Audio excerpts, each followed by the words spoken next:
ازيك يا احمد، عامل ايه؟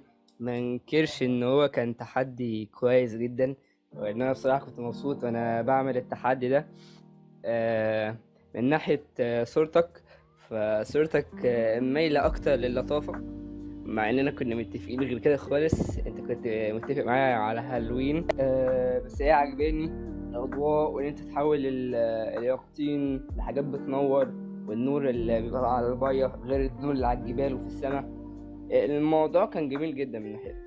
انا من ناحيتي ما اعرفش كان رايك ايه، لسه اعرف رايك بقى في الفيديو. مستنيين عظمه ان شاء الله.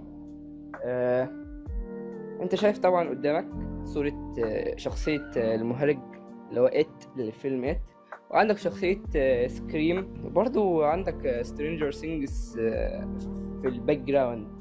ضايف بقى اللون الدموي مع شويه زومبي والمنزل.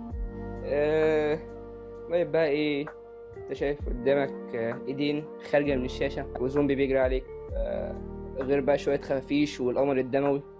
فيا ريت الموضوع يكون عاجبك ولطيف. وبصراحه كانت مسابقه حلوه وعجبتني جدا، يعني ان شاء الله تتكرر، ما تكونش اخر مسابقه لينا ابدا.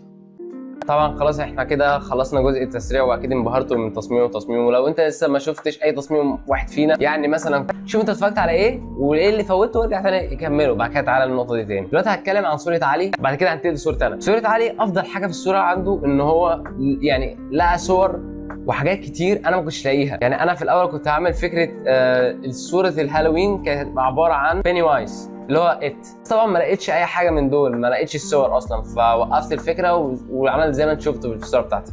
صورته جامع فيها بين شخصيات كتير وعجبتني الصراحه، زي سكريم، مايند فلاير اللي هو سارق العقول من سترينجر ثينجز. كمان الكومبوزيشن بتاعه اللي هو طريقه حطه لكل حاجه جميله جدا. طبعا في حاجات فيها هو ما عرفش يظبطها قوي، الاضاءات بتاعتها مش مظبوطه زياده، بس انا عجباني قوي البامكنز اللي ورا، كمان السحاب مع الشمس. يعني الصوره جميله جدا، الفكره بتاعتها كويسه. نيجي بقى لصورتي.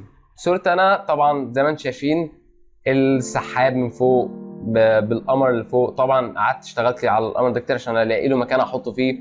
بعد كده طبعا خفافيش. الموضوع كان حلو شويه في الاول، واحط البامكنز عندنا واظبط لها اضاءات عشان حسيت ان هي دي الفكره الرئيسيه عندي.